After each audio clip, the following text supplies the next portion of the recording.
সব ইবাদত হতে উত্তম হলো নামাজ, সব দৌলত হতে উত্তম হলো নামাজ। আলহামদুলিল্লাহি রাব্বিল আলামিন ওয়াসসালাতু ওয়াসসালামু আলা সাইয়্যিদিল মুরসালিন আম্মা বা'দ ফাআউযু বিল্লাহি মিনাশ শাইতানির রাজিম বিসমিল্লাহির রহমানির রহিম। আসসালাতু ওয়াসসালামু আলাইকা ইয়া রাসূলুল্লাহ ওয়া আলা আলিকা ওয়া সাহাবিকা ইয়া হাবিবাল্লাহ। আসসালাতু ওয়াসসালামু আলাইকা ইয়া নবিয়াল্লাহ ওয়া আলা আলিকা ওয়া সাহাবিকা ইয়া নূরাল্লাহ। মাদানী চ্যানেলের দর্শকবৃন্দ, পবিত্র মাহে রমজানে উপস্থিত হয়েছি মাদানী চ্যানেলের একটি গুরুত্বপূর্ণ অনুষ্ঠান নিয়ে, যার নাম হচ্ছে আসুন নামাজ শিখি। দেশে ও প্রবাসে যারা যেখান থেকে এই অনুষ্ঠানটি দেখছেন, আপনাদের সবাইকে জানাই আন্তরিক শুভেচ্ছা, স্বাগতম, খুশ আমদিদ। রাসূল করিম সাল্লাল্লাহু আলাইহি ওয়াসাল্লামের উপর দুরূদ ও সালাম পড়ার ফজিলত অগণিত কিতাবে হাদিসে বর্ণিত রয়েছে। প্রিয় নবী সাল্লাল্লাহু আলাইহি ওয়াসাল্লাম ইরশাদ করেছেন, আমার উপর দুরূদ শরীফ পাঠ করো, আল্লাহ পাক তোমাদের উপর রহমত নাজিল করবেন। সাল্লু আলাল হাবিব সাল্লাল্লাহু তাআলা আলা মুহাম্মদ সাল্লাল্লাহু আলাইহি ওয়াসাল্লাম। অনুষ্ঠানটি দেখার শুরুতেই ভালো ভালো নিয়ত থাকা চাই, কেননা ভালো নিয়ত ছাড়া কোনো কাজের সওয়াব পাওয়া যায় না। কাজেই আমরা ভালো ভালো নিয়ত করে নিই, আল্লাহ ও তার রাসূলের সন্তুষ্টি অর্জনের উদ্দেশ্যে আমরা অনুষ্ঠানটি শুরু থেকে শেষ পর্যন্ত দেখব ইনশাআল্লাহুল করিম। প্রিয় ইসলামী ভাইরা, মাদানী চ্যানেলের দর্শকবৃন্দ, দেখতেই দেখতে পবিত্র মাহে রমজান আমাদের কাছ থেকে খুব দ্রুততার সাথে চলে যাচ্ছে। এই পবিত্রতম মাহে রমজানের জানি না আমরা কতটুকু ক্ষমা পেয়েছি। নাজাতের 10 দিন আমাদের মাঝে চলমান। এই মাসে এই নাজাতের 10 দিনে লক্ষ লক্ষ কোটি কোটি মুসলমানদেরকে আল্লাহ তাআলা নাজাত দান করেন।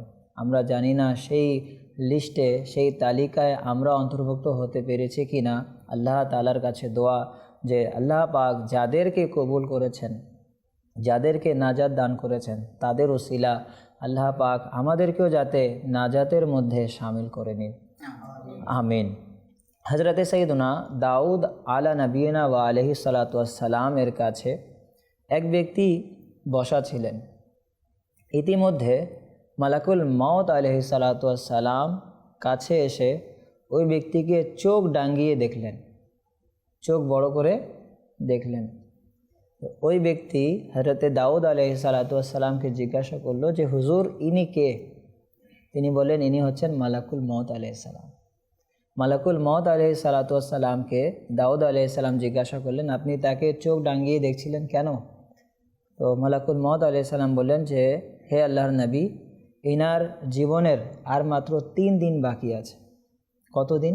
3 দিন। এরপর তার ইন্তিকাল হবে। এই বলে মালাকুল মউত আলাইহিস সালাম চলে গেলেন। আর দাউদ আলাইহিস সালাম ওই ব্যক্তিকে এই কথাটি বলেননি। কিছুদিন যাওয়ার পর ওই ব্যক্তি আবার দেখা যাচ্ছে চলাফেরা করছে, ঘোরাফেরা করছে। তো মালাকুল মউত আলাইহিস সালাম যখন দাউদ আলাইহিস সালাতু ওয়াসসালামের কাছে আসলেন, তো দাউদ আলাইহিস সালাম জিজ্ঞাসা করলেন, আপনি বলেছিলেন 3 দিনের তার হায়াত, এতদিন হয়ে যাওয়ার পর সে তো জীবিত। তো মালাকুল মউত আলাইহিস সালাম বলেন যে আসলে তার মাত্র 3 দিন বাকি ছিল। এমনকি শেষ দিনে আমি তার রূহ কবজ করার জন্য আসছিলাম, কিন্তু এই সময় তিনি এক ফকিরকে আল্লাহ তাআলার রাস্তায় 20টি দিরহাম সদকা করলো, খায়রাত করলো। ওই ভিক্ষুক তাকে দোয়া দিল। আল্লাহ তাআলার কাছে তার দান এমনভাবে কবুল হলো যে ওই ফকিরের দোয়ার বরকতে আল্লাহ তাআলা প্রতিটি দিরহামের বিনিময়ে তার 1 বছরকে বাড়িয়ে দিলেন। সুবহানাল্লাহ। এটি হচ্ছে সদকার ফজিলত। সদকা হায়াতকে বৃদ্ধি করে, সদকা পেরেশানিকে দূর করে। সদকা যে ব্যক্তি করে আল্লাহ তাআলার পছন্দনীয় বান্দা হিসেবে গণনা করা হয় তাকে। আল্লাহ রাব্বুল আলামিন পবিত্র কোরআনুল মজিদে ইরশাদ করেছেন, নিশ্চয়ই সদকা দাতা এবং সদকা দাত্রী নারীগণ আকরাদুল্লাহ করদান হাসানা, এবং আল্লাহকে উত্তম কর্য দানকারী, ইউদাআফু লাহুম, তাদের জন্য রয়েছে দ্বিগুণ। যারা আল্লাহ তাআলার রাস্তায় দিয়েছে, আল্লাহ পাক বলেছেন ওয়া আকরাদুল্লাহ করদান হাসানা, যারা আল্লাহকে উত্তম কর্জ দিয়েছে তাদের জন্য রয়েছে সেই কর্জের দ্বিগুণ, এবং ওয়ালাহুম আজরুন করিম, এবং তাদের জন্য রয়েছে সম্মানজনক প্রতিদান। আর সেই প্রতিদান কি? সেই প্রতিদান হচ্ছে জান্নাত। তো দেখুন, আল্লাহ তাআলার রাস্তায় খরচ করা, আল্লাহ পাক ইরশাদ করেছেন সে আল্লাহকে কর্জ দিয়েছে। সম্পদ দিয়েছে কে? গাড়ি দিয়েছে কে? দালান কোঠা দিয়েছে কে? সব কিছুরই মালিক কে? আল্লাহ তাআলা। আচ্ছা, যে মালিক তার জিনিসটা তাকেই দিলে কোনো কামালিয়াতের কাজ করলাম আমরা? না। কিন্তু মহান আল্লাহ তাআলা কত দয়ালু, তারই দেয়া সম্পদ তারই রাস্তায় ব্যয় করলে আল্লাহ পাক বলছেন যারা আল্লাহকে উত্তম কর্জ দিয়েছে। আর কাউকে গিফট যদি করেন তাহলে পুনরায় ফিরে আসার পাওয়া আশা রাখি আমরা, কিন্তু যাকে কর্জ দেই 100% শিওর সে আমাকে দিবে। তো আল্লাহ তাবারক ওয়া তাআলা কোরআনে বলছেন যারা আল্লাহকে উত্তম কর্জ দিয়েছে তাদের জন্য রয়েছে দ্বিগুণ, আর তাদের জন্য রয়েছে উত্তম প্রতিদান। তো আল্লাহ তাবারক ওয়া তাআলার রাস্তায় দান করা আল্লাহ তাআলার কাছে কত পছন্দনীয়। তো দান করলে বৃথা যায় না, দান করলে থেকে যায়। কাজেই আমরা মাহে রমজান চলমান, শেষ, একেবারে শেষ, আর জানি না আমরা আগে মুহূর্ত পাবো কি না। তো যারাই আমরা দেখছি শুনছি মাহে রমজানে বেশি পরিমাণে আমরা দান করি, সদকা করি, খায়রাত করি। আল্লাহ তাআলা আমাদেরকে নেক আমল করার তৌফিক দান করুক। প্রিয় রাসূল সাল্লাল্লাহু আলাইহি ওয়াসাল্লাম একবার একটি ছাগল আপন ঘরে পাঠালেন। আম্মা জান আয়েশা সিদ্দিকা রাদিয়াল্লাহু তাআলা আনহা ওই ছাগলটি জবাই করে সব গরিব মিসকিনদেরকে বিতরণ করে দিলেন। শুধুমাত্র হাড়ের গোশত ছিল। কোন গোশত ছিল? হাড়ের গোশত। রাসূল করিম সাল্লাল্লাহু আলাইহি ওয়াসাল্লাম এসে জিজ্ঞাসা করলেন, হে আয়েশা, কি বেঁচেছে? আয়েশা রাদিয়াল্লাহু তাআলা আনহা বলেন, ইয়া রাসূলুল্লাহ, হাড়ের মাংস ছাড়া কিছুই বাঁচেনি। তো প্রিয় নবী বলেন, হে আয়েশা, হাড়ের মাংস ছাড়া, কাঁধের মাংস ছাড়া সব কিছুই বেঁচে গিয়েছে। অর্থাৎ যা আল্লাহ তাআলা রাস্তায় দেয়া হয়েছে তা বেঁচে গিয়েছে। আমরা অ্যাকাউন্টে দেই না, অ্যাকাউন্টে আমাদের কি হয়? জমা হয়ে যায়। তো এটি হচ্ছে আল্লাহ তাআলার একটি অ্যাকাউন্ট। তো এই অ্যাকাউন্ট এমন একটি অ্যাকাউন্ট যা কখনো বৃথা যাবে না। প্রিয় নবী বলেন, হে আয়েশা, যা বিতরণ হয়েছে তা বেঁচে গিয়েছে। তো দেখেন, আল্লাহ তাআলার রাস্তায় দিলে কখনো কমে না। আল্লাহ তাআলা তাকে কিয়ামত দিবসেও দিবেন, দুনিয়াতেও দিবেন। কাজেই আমরা বেশি পরিমাণে আমরা সাদকা করব, খায়রাত করব, জাকাত যাদের উপর রয়েছে আমরা জাকাত দিব, আমরা ফিতরা দিব। আলহামদুলিল্লাহ, যারা যারা রয়েছে আমরা, তো এই মাহে রমজান হচ্ছে সাদকা খায়রাত করার মাস। মাহে রমজানে আমরা অনেকেই জাকাত বের করে থাকি। আল্লাহ তাআলা যাদেরকে সম্পদ দিয়েছে আমরা বের করে থাকি। প্রথমে জাকাত কাকে দেওয়া উত্তম?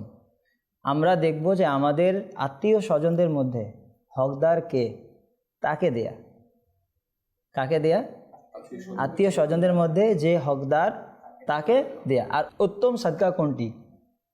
আপনার আত্মীয় স্বজনদের মধ্যে যে হকদার এবং আপনার সাথে ঝগড়া হয়েছে, আপনি তাকে দেখতে পারেন না, কিতাবে বর্ণিত ওই ব্যক্তিকে সাদকা দেয়া সর্বোত্তম সাদকা। তো আমরা প্রথমে আমাদের আত্মীয় স্বজনের মধ্যে যারা যারা হকদার আমরা তাদেরকে দিব। আমাদের প্রতিবেশী দেখব আমরা কারা হকদার, আমরা তাদেরকে দিব। এরপর যদি সম্ভব হয় আমাদের দাওয়াতে ইসলামী, আলহামদুলিল্লাহ আপনাদের মাঝে দ্বীনের খিদমত করে যাচ্ছে। আপনারা জেনে খুশি হবেন দাওয়াতে ইসলামী ৮০টিরও বেশি বিভাগ রয়েছে যা দ্বীনী খিদমত করে যাচ্ছে। এই ৮০টির চেয়েও বেশি বিভাগের মধ্যে একটি হচ্ছে জামিয়াতুল মদিনা। তো এই জামিয়াতুল মদিনার কাজ কি? এই জামিয়াতুল মদিনার কাজ হচ্ছে উম্মতে মুহাম্মাদিকে ওলামা একরাম প্রোভাইড করা। আপনারা জেনে খুশি হবেন যে আলহামদুলিল্লাহ বর্তমানে প্রায় ৩১,০০০-এরও বেশি ওলামা একরাম দাওয়াত ইসলামী উম্মতে মুহাম্মাদিকে দিয়েছে, যারা দ্বীনী খিদমত করছে, আলিম হচ্ছে। তো আপনারা যদি সম্ভব হয় আমরা দাওয়াতে ইসলামীকেও ডোনেট করি, যে আপনার সাদকার মাধ্যমে, আপনার জাকাতের মাধ্যমে যদি দ্বীনের খিদমত হয়ে যায় তাহলে এটি আমাদের জন্য অনেক বড় একটি সফলতার দিক রয়েছে। আল্লাহ তাআলা আমাদেরকে আমল করার তৌফিক দান করুক। প্রিয় ইসলামী ভাইরা, মাদানী চ্যানেলের দর্শকবৃন্দ, আমাদের আসন নামাজ শিখিতে আজকে এমন একটি টপিক যা আমাদের প্রত্যেকের সাথে ঘটবে। এক কবি বলেছেন, আল মাউতু বাবুন কুল্লু নাফসিন দাখিলুহা, আল মাউতু কদহুন কুল্লু নাফসিন শারিবুহা। মৃত্যু হচ্ছে এমন একটি দরজা যা প্রত্যেক প্রাণীকে তা দিয়ে প্রবেশ করতে হবে। মওত হচ্ছে এমন একটি শরাব যা প্রত্যেক প্রাণীকে পান করতে হবে, আর এটি আমাদের প্রত্যেকের সাথে হবে। কেউ বাঁচেনি, কেউ বাঁচবেও না, আগামীতে কেউ বাঁচবেও। যারা এসেছে তারা দুনিয়া থেকে চলে গিয়েছে এবং চলে যাবে। তো মৃত্যুর প্রস্তুতি আমাদের করা উচিত। আজকে ইনশাআল্লাহুল করিম জানাজার নামাজের পদ্ধতি, জানাজার ব্যাপারে ইনশাআল্লাহ আমরা শোনার সৌভাগ্য অর্জন করব। এক ব্যক্তি হযরতে সাইয়্যিদুনা সিরি সাকাতি রাহমাতুল্লাহি তাআলা আলাইহির জানাজার নামাজে অংশগ্রহণ করলেন। রাতে ওই ব্যক্তির স্বপ্নে সাইয়্যিদুনা সিরি সাকাতি এর জিয়ারত নাসিব হলো। তখন তিনি জিজ্ঞাসা করলেন, মা ফাআলাল্লাহু বিকা, আল্লাহ তাআলা আপনার সাথে কীরূপ আচরণ করেছেন? উত্তর দিলেন, আল্লাহ তাআলা আমাকে এবং আমার জানাজার নামাজে অংশগ্রহণকারী সবাইকে ক্ষমা করে দিয়েছে। ওই ব্যক্তি আরজ করল, ইয়া সাইয়্যিদি, আমিও তো আপনার জানাজায় অংশগ্রহণ করে জানাজার নামাজ আদায় করেছিলাম। তখন তিনি রাদিয়াল্লাহু আনহু একটি তালিকা বের করলেন, কিন্তু এতে ওই ব্যক্তির নাম অন্তর্ভুক্ত ছিল না। যখন গভীরভাবে পর্যবেক্ষণ করে দেখলেন তখন দেখা গেল তার নাম তালিকার মধ্যে বিদ্যমান। তো আল্লাহ তাআলা তার জানাজার নামাজে অংশগ্রহণ করার বরকতে সকলকে ক্ষমা করে দিয়েছে। হযরতে সাইয়্যিদুনা বিশর হাফি রাহমাতুল্লাহ আলাইহি এর ইন্তেকালের পর কাসিম বিন মুনাব্বি রাহমাতুল্লাহি তাআলা আলাইহি স্বপ্নের মধ্যে তাকিয়ে দেখে জিজ্ঞাসা করলেন, আল্লাহ পাক আপনার সাথে কীরূপ আচরণ করেছেন? উত্তরে বললেন, আল্লাহ তাআলা আমাকে ক্ষমা করে দিয়েছেন। শুধু তাই না, ইরশাদ করলেন, হে বিশর, শুধু তোমাকে নয় বরং তোমার জানাজাতে অংশগ্রহণকারী সবাইকে আমি ক্ষমা করে দিয়েছি। তখন আমি আরজ করলাম, হে মালিক, আমাকে যারা ভালোবাসে তাদেরকেও ক্ষমা করে দাও। তখন আল্লাহ পাকের দয়ার সাগরে জোয়ার আসলো আর ইরশাদ করলেন, কিয়ামত পর্যন্ত যারা তোমাকে ভালোবাসবে তাদের সবাইকে আমি ক্ষমা করে দিলাম। সুবহানাল্লাহ। দেখুন প্রিয় ইসলামী ভাইরা, মাদানী চ্যানেলের দর্শকবৃন্দ, মুসলমানদের জানাজায় অংশগ্রহণ করলে কেমন সওয়াব পাওয়া যায়। এক মহিলার জানাজার নামাজে একজন কাফন চোর অংশগ্রহণ করলো এবং কবরস্থানে সবার সাথে গিয়ে ওই মহিলার কবরের নিশানাও জেনে নিল। যখন রাত গভীর হলো তখন সে কাফন চুরি করার উদ্দেশ্যে কবর খনন করলো। তৎক্ষণাৎ মারহুমা বলে উঠল, সুবহানাল্লাহ, একজন ক্ষমাপ্রাপ্ত ব্যক্তি আরেক ক্ষমাপ্রাপ্তা মহিলার কাফন চুরি করছে।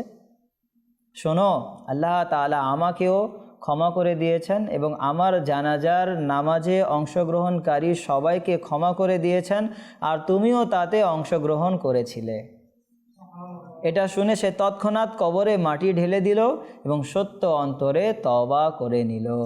সুবহানাল্লাহ। প্রিয় ইসলামী ভাইরা, আপনারা দেখলেন নেক বান্দাদের জানাজার নামাজে অংশগ্রহণ করা কত সৌভাগ্যের বিষয়। যখনই সুযোগ হয় বরং সময় বের করে মুসলমানদের জানাজাতে অংশগ্রহণ করা উচিত। হতে পারে কোন নেক বান্দার জানাজায় অংশগ্রহণ করা আমাদের জন্য ক্ষমার মাধ্যম হয়ে যাবে। পরম দয়ালু আল্লাহ তাআলার রহমতের ওপর আমাদের জান কুরবান। যখন তিনি কোনো মৃত ব্যক্তিকে ক্ষমা করে দেন তখন তার জানাজাতে অংশগ্রহণকারীকেও ক্ষমা করে দেন। এই প্রসঙ্গে হযরত সাইয়্যিদুনা আব্দুল্লাহ ইবনে আব্বাস রাদিয়াল্লাহু তাআলা আনহু ইরশাদ করেছেন, মুমিন বান্দাকে মৃত্যুর পর সর্বপ্রথম পুরস্কার এটাই দেয়া হবে যে তার জানাজাতে অংশগ্রহণকারী সবাইকে মহান আল্লাহ তাআলা ক্ষমা করে দেবেন। সুবহানাল্লাহ। তো প্রিয় আকা মদনী ওয়ালে মুস্তাফা সাল্লাল্লাহু আলাইহি ওয়াসাল্লাম ইরশাদ করেছেন, যখন কোনো জান্নাতি ব্যক্তি মৃত্যুবরণ করে তখন আল্লাহ তাআলা ওই সমস্ত লোকদেরকে শাস্তি দিতে লজ্জাবোধ করেন যারা তার জানাজা নিয়ে চলে, যারা জানাজার পেছনে চলে এবং যারা তার জানাজার নামাজ আদায় করেছে। সুবহানাল্লাহ। জানাজার সঙ্গে আমরা চলি কি না? চলি। এর সওয়াব কি? হজরতে সৈয়দনা দাউদ আলাইহিস সালাম আল্লাহ তাআলার মহান দরবারে আরজ করলেন, হে আল্লাহ পাক, যে ব্যক্তি শুধু তোমার সন্তুষ্টি অর্জনের উদ্দেশ্যে জানাজার সঙ্গে চলে তার প্রতিদান কি? আল্লাহ তাবারক ওয়া তাআলা ইরশাদ করেন, যে দিন সে মৃত্যুবরণ করবে সেদিন ফেরেশতাগণ তার জানাজার সঙ্গে চলবে এবং আমি তাকে ক্ষমা করে দেব। এই হচ্ছে ফজিলত। আজকে আমাদের সময় নেই, আমাদের আত্মীয় স্বজন হলেই আমরা খুব কষ্টের সাথে জানাজায় অংশগ্রহণ করি। এছাড়া যারা আমাদের আত্মীয় না, আমরা জানাজায় অংশগ্রহণ করি না, অথচ এরকম সওয়াব সাইয়্যিদুনা আবু হুরায়রা রাদিয়াল্লাহু তাআলা আনহু থেকে বর্ণিত, প্রিয় নবী ইরশাদ করেছেন, যে ব্যক্তি ঈমানের দাবির ভিত্তিতে সওয়াব অর্জনের নিয়তে আপন ঘর থেকে বের হয়ে জানাজার সাথে চলে, জানাজার নামাজ আদায় করে এবং দাফন পর্যন্ত জানাজার সঙ্গে থাকে, তার জন্য 2 কিরাত সওয়াব রয়েছে, যার প্রত্যেক কিরাত উহুদ পাহাড় সমপরিমাণ। আর যে ব্যক্তি শুধুমাত্র জানাজার নামাজ আদায় করে ফিরে আসে, তাহলে সে 1 কিরাত সওয়াব পাবে। চিন্তা করুন, উহুদ পাহাড় কত বড় পাহাড়, যদি জানাজার নামাজে অংশগ্রহণ করি, উহুদ পাহাড় পরিমাণ সওয়াব আল্লাহ তাআলা দান করবে। আল্লাহু আকবার। প্রিয় রাসূল সাল্লাল্লাহু আলাইহি ওয়াসাল্লাম ইরশাদ করেছেন, কবর জিয়ারত করো যাতে আখিরাতের কথা স্মরণ হয়ে যায়। মৃত ব্যক্তির গোসল দাও, কেননা ধ্বংসশীল দেহ মৃতের শরীর স্পর্শ করাটা অনেক বড় নসিহত। জানাজার নামাজ আদায় করো যাতে এটা তোমাকে চিন্তিত করে দেয়, কেননা চিন্তাগ্রস্ত ব্যক্তি আল্লাহ তাআলার আশ্রয় হয়ে থাকে এবং নেক কাজ করতে প্রেরণা যোগায়। সুবহানাল্লাহ। এখন জানাজার যে খাট, এগুলো দেখেও আমরা শিক্ষা নেই না। মৃত ব্যক্তিকে গোসল দিচ্ছি, আমরা শিক্ষা নেই না। মৃত ব্যক্তিকে আমরা কবরে নামাই, শিক্ষা নেই না। কিন্তু মনে রাখবেন, এই জিনিসটা আমার সাথেও হবে। কবরস্থানে গিয়েও হাসি ঠাট্টা করে কিনা, দেখেছি কিনা আমরা করে। কবরস্থানে যাওয়ার পরেও মোবাইল, আল্লাহ আল্লাহ আল্লাহ। আমরা কত বেশি উদাসীনতার শিকার। প্রিয় মাদানী চ্যানেলের দর্শকবৃন্দ, আমরা স্মরণ করি আমাদের কবরকে। প্রিয় নবী সাল্লাল্লাহু আলাইহি ওয়াসাল্লাম এক জানাজায় অংশগ্রহণ করলেন।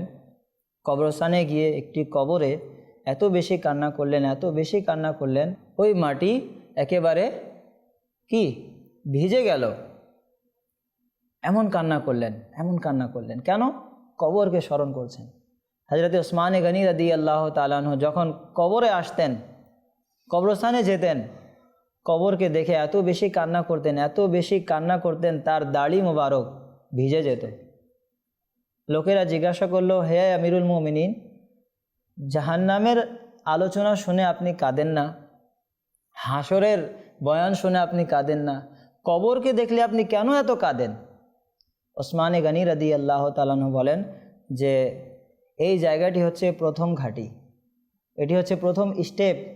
যদি কোনো ব্যক্তি এই জায়গায় সফল কাম, আগেগুলোর মধ্যে সেও সফল কাম হয়ে যাবে।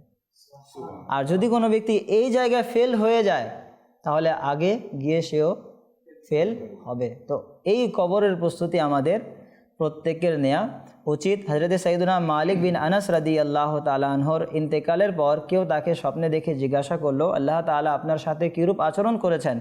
বললেন, একটি বাক্যের কারণে ক্ষমা করে দিয়েছেন। সে বাক্যটি কি? যা হযরতে সাইয়্যিদুনা ওসমান গনি রাদিয়াল্লাহু তাআলা আনহু জানাজাকে দেখে বলতেন। বাক্যটি হলো, সুবহানাল হাইয়্যিল্লাযী লা ইয়ামুত, অর্থাৎ ওই পুত পবিত্র সত্তা যিনি জীবিত আর যার কখনো মৃত্যু আসবে না। আল্লাহ তাআলাকে মৃত্যু আসবে না। তো ওসমান গনি যখনই কোনো খাট দেখতেন, মৃত ব্যক্তির লাশ দেখতেন, এই দোয়াটি পড়তেন, সুবহানাল হাইয়্যিল্লাযী লা ইয়ামুত, ওই পুত পবিত্র সত্তা যিনি জীবিত, যার কখনো মৃত্যু আসবে না। সুতরাং আমিও জানাজা দেখে এরূপ বলতাম, আর এ বাক্য বলার কারণে আল্লাহ পাক আমাকে ক্ষমা করে দিয়েছেন। দেখেন, ছোট্ট একটি দোয়া, কিন্তু আমাদের দ্বীন ইসলামের জ্ঞান না থাকার কারণে আমরা পড়তে পারি, জানাজা তো দেখি, কিন্তু এই দোয়া পড়ার সৌভাগ্য হয় না। তো যারা এই অনুষ্ঠানটি দেখছেন, এই দোয়াটি মুখস্থ করে নিন, আপনারাও করে নিন। সুবহানাল হাইয়্যিল্লাযী লা ইয়ামুত, সুবহানাল হাইয়্যিল্লাযী লা ইয়ামুত, সুবহানাল হাইয়্যিল্লাযী লা ইয়ামুত। এই দোয়াটি আমরা জানাজা দেখে পড়ব। জানাজার নামাজে হচ্ছে 2টি রুকুন আর 3টি সুন্নাত। জানাজার নামাজের প্রথম রুকুন হচ্ছে 4 বার আল্লাহু আকবার বলা, আর 2 নম্বর হচ্ছে কিয়াম বা দাঁড়িয়ে নামাজ আদায় করা। আর জানাজার নামাজের 3টি সুন্নাতে মুআক্কাদা হচ্ছে সানা পড়া, দুরূদ শরীফ পাঠ করা আর মৃত ব্যক্তির জন্য দোয়া করা। জানাজার পদ্ধতি কেমন হবে? মুক্তাদি এভাবে নিয়ত করবে। আমরা নামাজ আদায় করি কি না জানাজার? আসুন নামাজ কিভাবে সহি শুদ্ধভাবে আদায় করতে হবে আমরা শুনি। মুক্তাদি অর্থাৎ মুসল্লি এভাবে নিয়ত করবে, আমি আল্লাহর ওয়াস্তে এই ইমামের পেছনে এই মৃত ব্যক্তির দোয়ার জন্য এই জানাজার নামাজের নিয়ত করছি, আল্লাহু আকবার।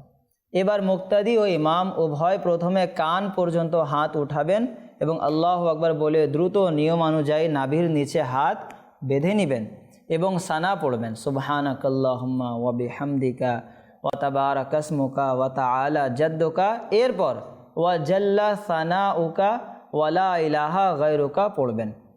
অতঃপর হাত ওঠানো ব্যতীত আল্লাহু আকবার বলবেন। প্রথমে আল্লাহু আকবার বলে নিয়ত করলাম, সানা পড়ব, এরপর আবার আল্লাহু আকবার ইমাম সাহেব বলবে, আমরা নিম্ন স্বরে আল্লাহু আকবার বলবো। অতঃপর দুরুদে ইব্রাহিম পড়ব।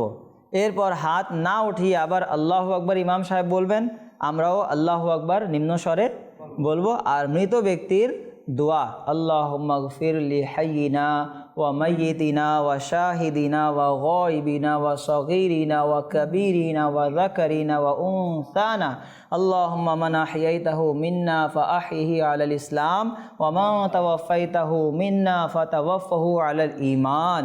এই দোয়াটি পাঠ করব। দোয়া পাঠ শেষে পুনরায় আল্লাহু আকবার বলবেন এবং হাত ছেড়ে দিবেন। অতঃপর উভয় দিকে সালাম ফিরাবেন। সালামে মৃত ব্যক্তি, ফেরেশতাগণ, নামাজে উপস্থিত ব্যক্তিবর্গদের নিয়ত করবেন, ওইভাবে যেমন অন্যান্য নামাজের সালামে নিয়ত করা হয়।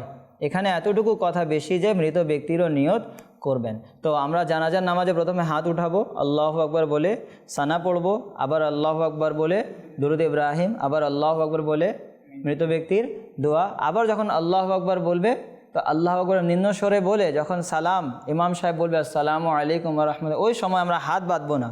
ওই সময় আমরা উভয় হাতকে ছেড়ে দিয়ে ইমাম সাহেবের সাথে আসসালামু আলাইকুম ওয়া রাহমাতুল্লাহ, আসসালামু আলাইকুম ওয়া রাহমাতুল্লাহ বলে নামাজটি শেষ করব। দুর্ভাগ্যক্রমে আমি দেখেছি যে আমাদের মুসলমান ভাই দিনের অজ্ঞতার কারণে যখন ইমাম সাহেব আল্লাহু আকবার বলে না, ওই সময় মাথা উপরের দিকে করে। আপনারা দেখেছেন অনেকেই এরকম রয়েছে যে ইমাম সাহেব যখন আল্লাহু আকবার বলে তখন উপরের দিকে তাকায়। এটি নিয়ম না। আল্লাহু আকবার বললে নিম্ন স্বরে আমরা আল্লাহু আকবার বলবো আর দোয়া পাঠ করব। আর যখন শেষ আল্লাহু আকবার বলে সালাম ফিরানো হবে, ওই সময় অনেকে এক হাত ছেড়ে দেয়। কয় হাত?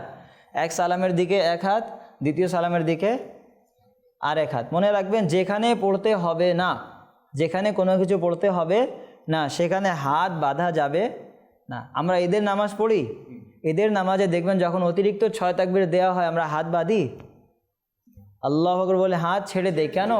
এই জন্যে যে এখানে কোনো কিছু পড়তে হবে না, যেখানে পড়তে হবে না সেখানে হাত বাঁধা যাবে না। সুতরাং যখনই আমরা জানাজার নামাজে অংশগ্রহণ করব, সালাম ফেরানোর সময় 2 হাতকে আমরা ছেড়ে দিয়ে আসসালামু আলাইকুম ওয়া রাহমাতুল্লাহ, আসসালামু আলাইকুম ওয়া রাহমাতুল্লাহ পাঠ করব। আসুন জানাজার যে সারি, কত সারি হতে হবে আর জানাজার কোন সারি হচ্ছে সর্বোত্তম? উত্তম হলো জানাজায় 3টি কাতার হওয়া। কয়টি কাতার হওয়া? 3টি। যেহেতু হাদিসে পাকে রয়েছে যার জানাজার নামাজ 3 কাতারে আদায় করা হয়েছে তার গুনাহসমূহ ক্ষমা হয়ে যাবে। যদি উপস্থিত সর্বমোট 7 জন লোক হয়, সর্বনিম্ন কয়জন? 7 জন হলে 3 কাতার কিভাবে করবে? লোক হয় তাহলে একজন ইমাম, বাকি রইল কয়জন? 6 জন। একজন ইমাম হবেন। আর এখন প্রথম কাতারে 3 জন দাঁড়াবে, দ্বিতীয় কাতারে 2 জন, তৃতীয় কাতারে 1 জন দাঁড়াবে। আর 5 ওয়াক্ত নামাজে সর্বোত্তম কাতার কোনটি? প্রথম কাতার। জানাজার নামাজে সর্বোত্তম কাতার হচ্ছে পেছনের কাতার। তো জানাজার নামাজে চেষ্টা করবেন পেছনের কাতারে দাঁড়াতে। আর 5 ওয়াক্ত নামাজ যেখানে আদায় করেন চেষ্টা করবেন আমার যাতে 5 ওয়াক্ত নামাজ প্রথম কাতারে তাকবীরে উলার সাথে আদায় হয়। মহান আল্লাহ রাব্বুল আলামিন আমরা যা শুনেছি এর উপর আমল করার তৌফিক দান করুক। আসুন আমাদের প্রত্যেক পর্বে একটি প্রশ্ন নেওয়া হয়, দেখি আজকে দর্শক কি জানতে চাচ্ছে। সাল্লু আলাল হাবিব সাল্লাল্লাহু তাআলা আলা মুহাম্মদ সাল্লাল্লাহু আলাইহি ওয়াসাল্লাম। আসসালামু আলাইকুম, আমার নাম সিরাজ। হুজুর, আমার প্রশ্ন হচ্ছে জানাজার খাট নিয়ে কত কদম হাঁটবো, এর বিস্তারিত যদি বলেন আমাদের সবার জন্য উপকৃত হতো। হাদিসে পাকে রয়েছে, যে ব্যক্তি জানাজাকে নিয়ে 40 কদম চলবে তার 40টি কবিরা গুনাহ ক্ষমা করে দেয়া হবে। জানাজা কাঁধে নেয়া ইবাদত সুন্নাত হচ্ছে একের পর এক 4টি পায়াকে কাঁধে নেয়া এবং প্রতিবারে কত কদম? 10 কদম করে চলা। কত কদম? 10 কদম করে চলা। পূর্ণ সুন্নাত হচ্ছে প্রথমে মাথার দিকের ডান পাশ কাঁধে নিবে, চারিদিকে খাটের যেই জিনিসটি, তো প্রথমে মৃত ব্যক্তির মাথার যে ডান হাতের ডান পাশ কাঁধে নিবে, এরপর ডান পায়ের দিকের ডান পাশ। মৃত ব্যক্তির প্রথমে ডান হাত এর কাঁধে নেবে, ডান হাতের যেই খাটটি, এরপরে চলে যাবে পেছনে তার ডান পার দিকে, পেছনে নেবে 10 কদম। এরপরে চলে আসবে মৃত ব্যক্তির বাম হাতে, আর আপনার হবে ডান হাতে। তো মৃত ব্যক্তির এরপরে চলে আসবে প্রথমে মৃত ব্যক্তির বাম কাঁধে, ওই বাম কাঁধ 10 কদম চলবে। এরপরে মৃত ব্যক্তির বাম পায়ের যে খাটটি সেটি নিবে 10 কদম। এইভাবে হয়ে গেল 10 10 10 10 40। প্রথমে কোনটি আপনারা সবাই বলেন? প্রথমে কোনটা? মৃত ব্যক্তির ডান হাতের যে খাট সেটা নিয়ে কত কদম চলবো?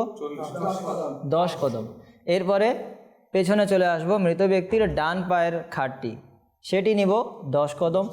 এরপরে চলে আসবো মৃত ব্যক্তির বাম সাইডে হাতের জায়গায়, ওখানে আবার 10 কদম। এরপরে পায়ের জায়গায় চলে আসবো, নিয়ে 10 কদম। তো 10 10 10 10 মোট 40 কদম যদি কোনো ব্যক্তি হাঁটে, তাহলে হাদিসে পাকে রয়েছে আল্লাহ তাআলা তার 40টি কবিরা গুনাহ ক্ষমা করে দিবেন।